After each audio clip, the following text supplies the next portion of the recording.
কবিরাজের কাছে চলে যায়। যাওয়ার পরে সেখান থেকে একটি তাবিজ নিয়ে নেয়। নিয়ে নেওয়ার পরে সে আরও একটি গিফট কেনে। কেনার পরে তার ভিতরে সেই তাবিজটি রেখে দেয়। দিয়ে সেই গিফটটি জাব্বরের কাছে দিয়ে দেয়।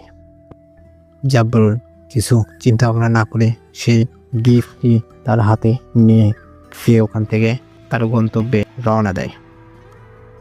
কিছুক্ষণ পরে সে তার গ্রাম ছেড়ে শহরে চলে যায়।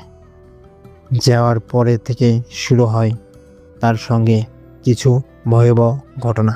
রাত্রেবেলা সে কোনো বাচ্চার কান্নার আওয়াজ শুনতে পায়, কখনো কুকুরের ডাক বা কখনো খুবই ভয়াবহভাবে শিয়াল ডাকতে থাকে।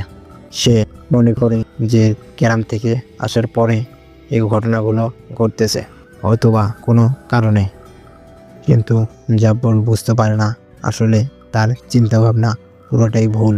সে যে মেয়েটির থেকে গিফট